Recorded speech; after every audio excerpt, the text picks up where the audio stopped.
Hello. I really appreciate you taking a few moments to look at my package here of what I can sort of provide for you. This is a product of 2 or 3 years of research I've been doing on the housing bubble and the financial crisis, and it's ended up in the form of two books, which will be published through the Mercatus Center over the next year. The first book should be published over the next few months. It's been sort of a series of surprises for me as I began researching these events. I kept being surprised at how the data was telling a different story than the story that everyone has been sharing and believing for the last decade about what happened. The core of this event really has all along been a lack of housing, a shortage of housing. We misinterpreted the events at the time, and the public consensus about the events at the time was that we had too many houses, and that this was caused by too much credit and too much money, too much speculation. And what I found is that the empirical evidence deeply and thoroughly overturns that conclusion and actually tells us that all along our problem has been a shortage of housing. So what I'd like to do is sort of very briefly just touch on a few of the details of this presentation, and sort of give an overview of the conclusions that this leads to for us.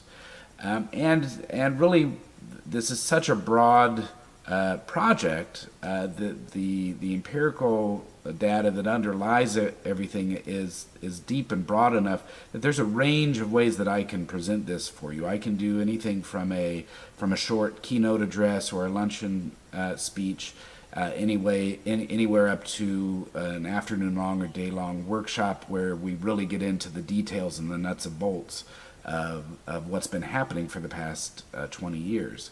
But for now, what I'd like to do is just sort of briefly sort of outline some of the details to give you a sense of what I have to offer and to present for you.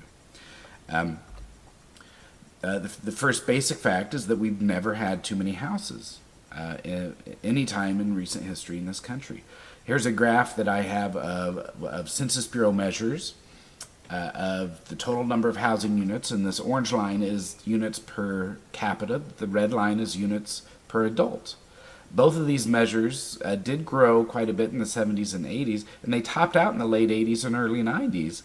And even at the height of the housing boom in the 2000s, these levels weren't much different than what the levels had been in the late 80s and early 90s. The number of housing units per adult was actually still quite a bit below the previous high levels. And the interesting thing is, even as late as 2011, Ben Bernanke, for instance, was explaining that the recovery was so much slower than what we would expect a recovery to be from this sort of a crisis.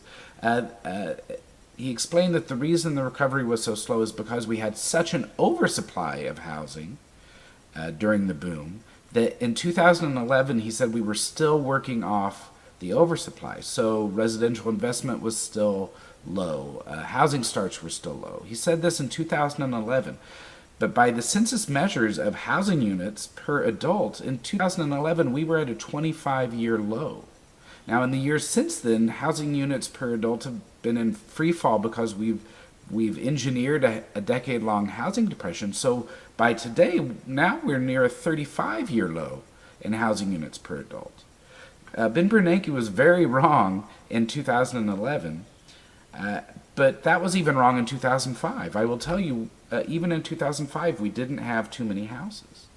Now, one of the things that led us to the wrong conclusions about this is that they've developed two very distinctly different housing markets in the United States.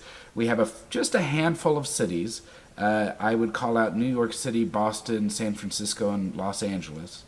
These are the cities that are at the forefront of the post-industrial economy. These are cities overflowing with economic opportunities. These are the cities with the headquarters of all the new foundational new post-industrial sector firms, the technology firms, the finance sector firms. But these cities have created local housing markets that are so obstructed by their local forms of governance and local political systems that they're incapable of building even enough houses to handle their own natural population growth. And so what's happened is there's this migration pattern that's developed where workers with very high skills, workers that can earn high incomes, they bid their way into these cities, and they have to bid their way into these cities by bidding up the cost of the housing stock. They do this by bidding up rents, right? So first and foremost, at the foundation here, we're talking about rents, right? When that household that's finally forced out of San Francisco because costs have gotten so high that they can't bear it anymore, they're moving because their rents are increasing. Now, during the housing boom and the housing bubble, at the national level, because there's a lot of other cities where you can build enough housing, and where rents and prices were fairly moderate, at the national level, when you sort of mix all this up, it doesn't look like rents were increasing by that much.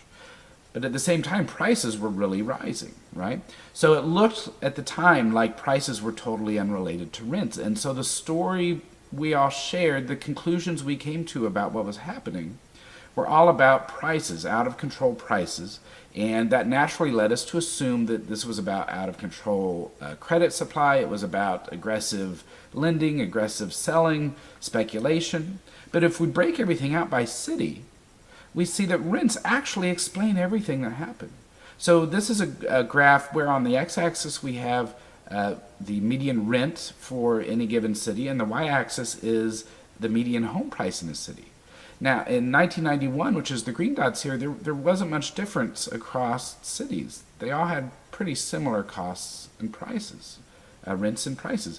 The blue dots here are by 2007, and what we see, the main thing happening is these outliers, this handful of cities that's far outside the norm, and they're first and foremost outside the norm in terms of rent.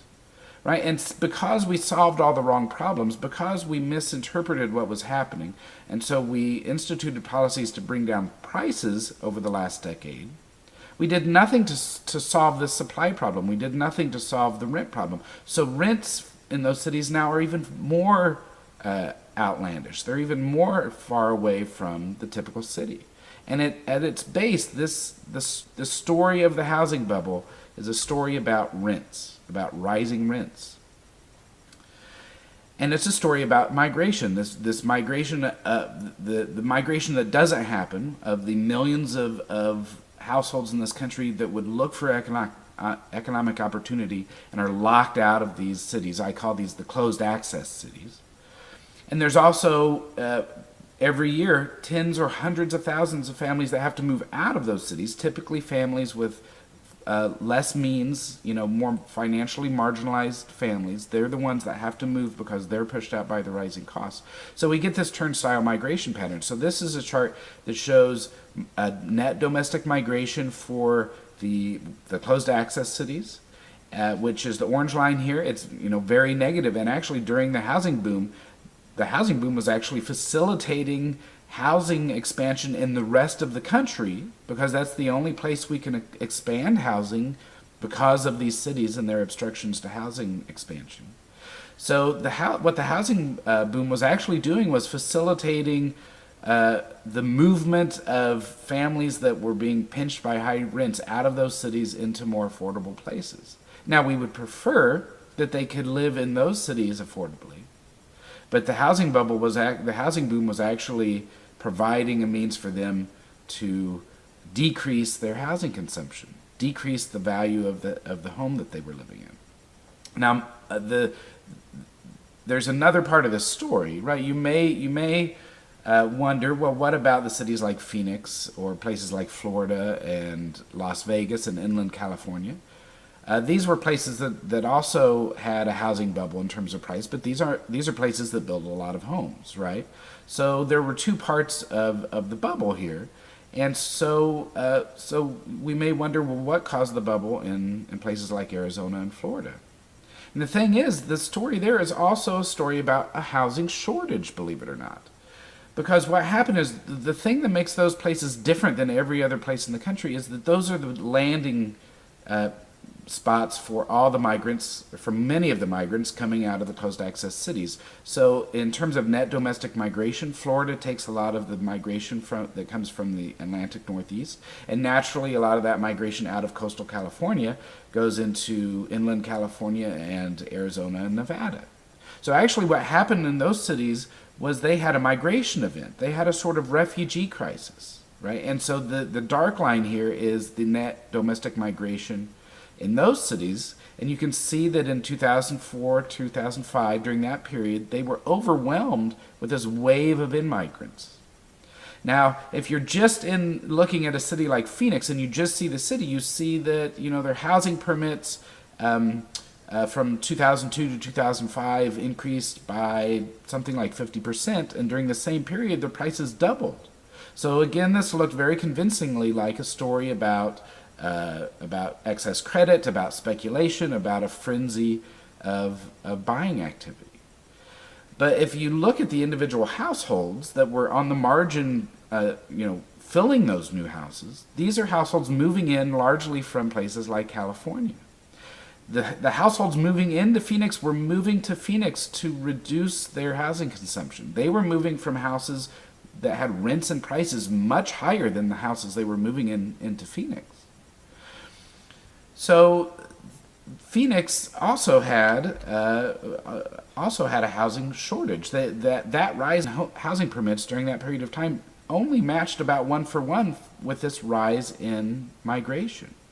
They were actually also not able to build enough houses, and the reason they weren't able to build enough houses is because they were overwhelmed with this wave of migration, and that's what makes them different than Dallas. That's what made their pricing behavior different than Dallas or Omaha or many other cities in the interior that didn't have anything that we would identify as a bubble.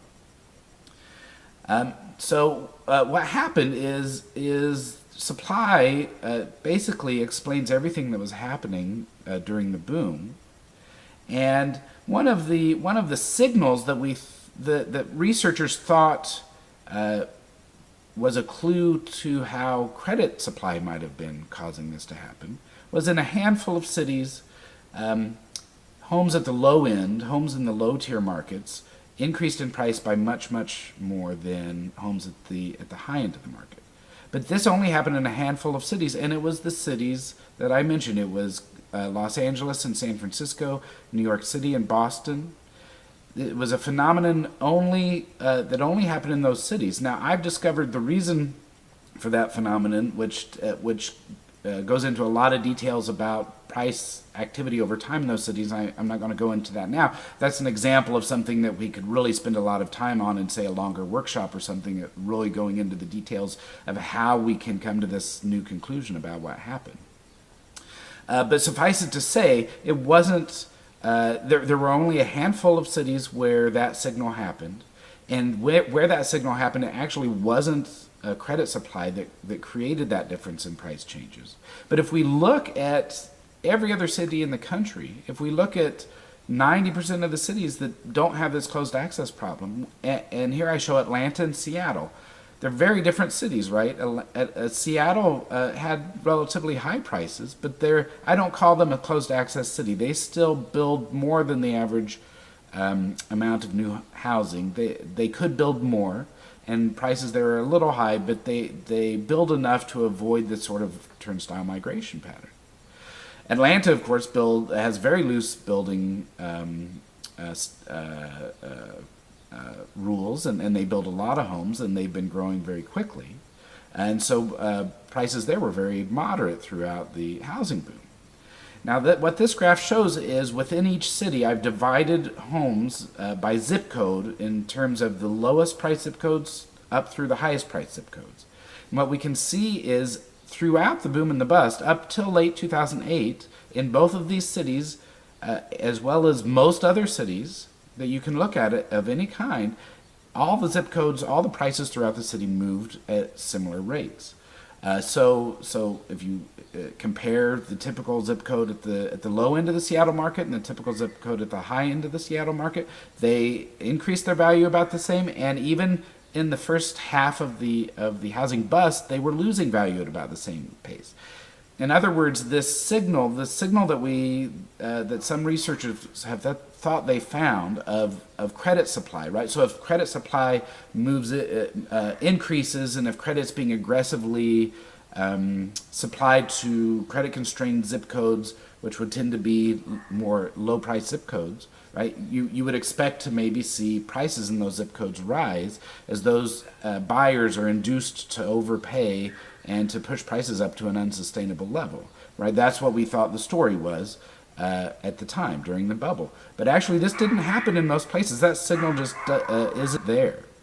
Now, by late 2008, what do we start to see happening? Well, the Federal Reserve finally starts to support the broader economy and stabilize the economy. Fannie and Freddie are taken over by the federal government, and because we thought credit was the source of rising prices, we thought it was the prudent policy to really cut back on credit. So after Fannie and Freddie were taken over, they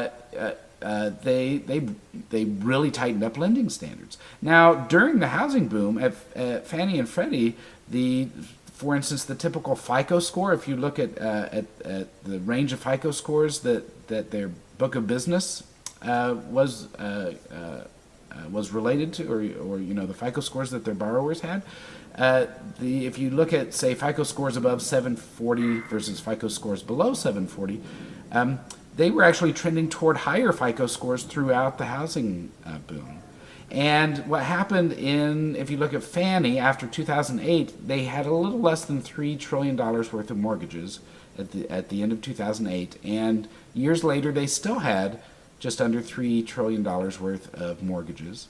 But during that time, there was a shift where they added about $500 billion of mortgages for households with FICO scores above 740, and they lost about $500 billion of mortgages for all the households with FICO scores below 740.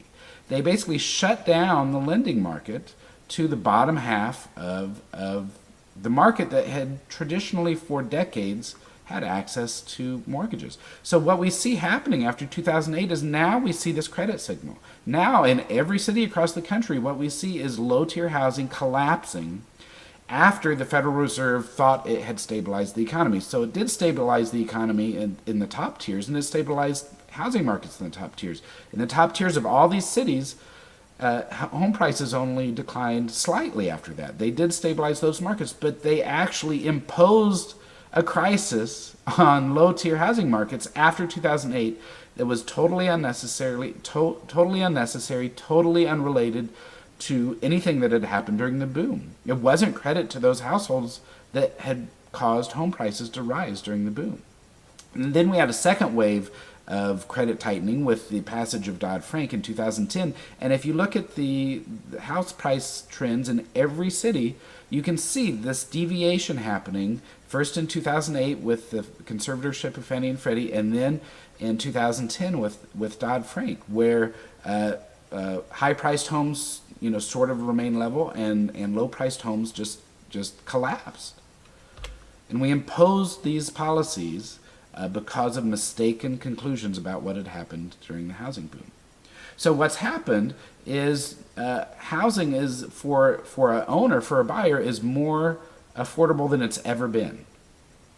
So this is Zillow's measures of rent and mortgage affordability. The red line here is rent affordability, which over time tends to be fairly flat. Rents were rising slightly during the housing boom because of this closed access cities problem that I described. But since the boom, rents have gone up even further because we've imposed a housing depression on ourselves. We've cut back supply nationwide now through credit markets. So now, instead of being about 25% of the median income, rent now takes up more like 30% of the median income. Well, in the meantime, we've collapsed home prices in the low tiers, and interest rates have collapsed because we've cut cut out a major source of investment, which is new housing. So for owners, this has made housing very affordable. So the blue line here is Zillow's basic measure of mortgage affordability. How much of the median household's income would it take to pay a mortgage on the median house? Now, mortgages, are only part of the total expenses of a homeowner, right? So you have to adjust this to make it equivalent to rent. You need to adjust this for the extra cost, the cost of maintaining and upgrading a house.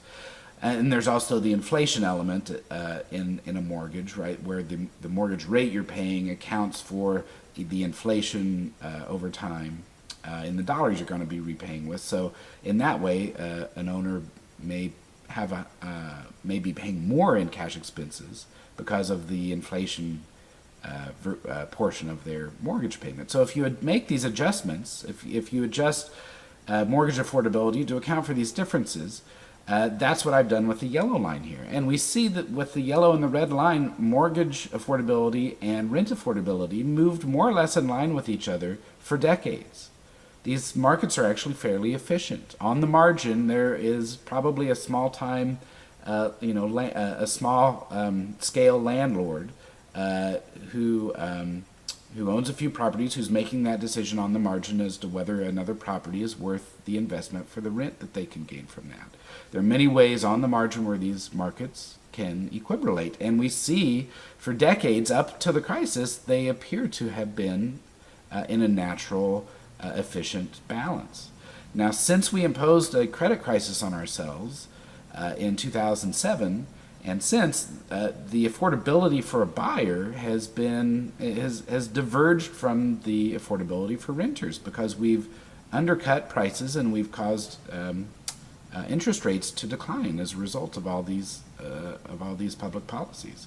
So more than ever, for anyone who's capable of owning a home, who has a stable enough lifestyle that they'll stay in the home long enough to eat the transaction costs and the costs of moving.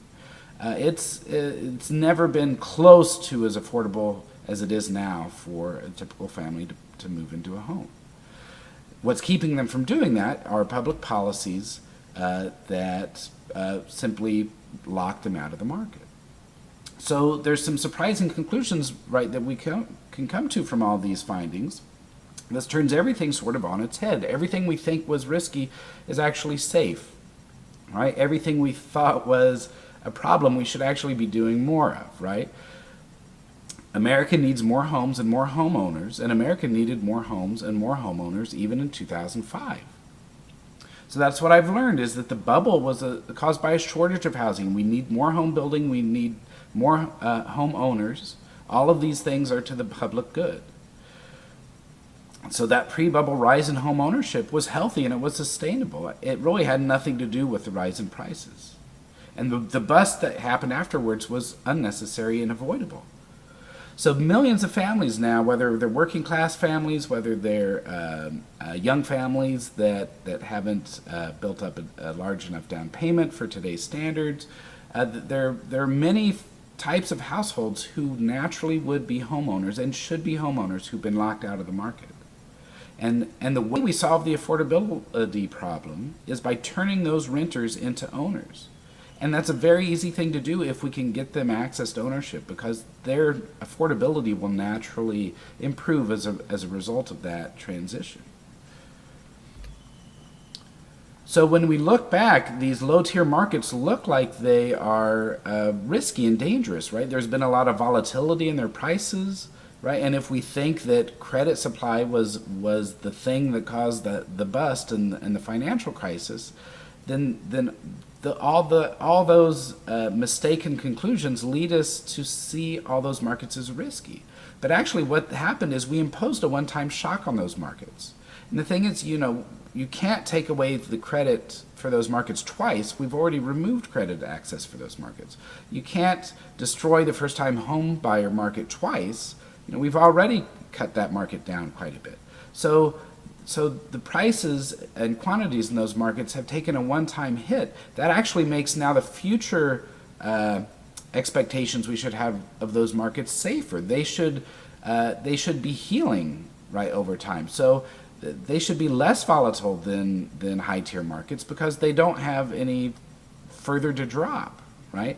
And if markets heal and if housing markets heal and if credit markets heal, they will naturally see a rise in prices over time, and they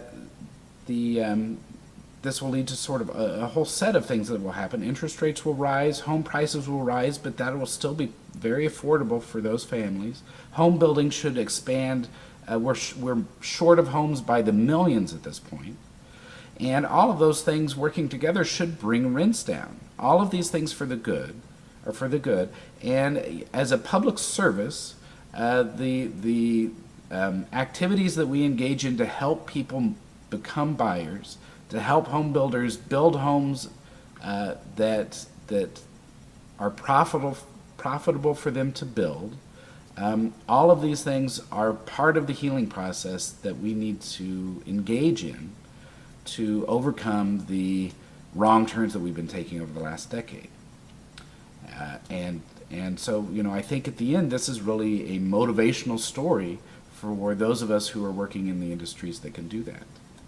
And I thank you for taking the time to listen to my proposal.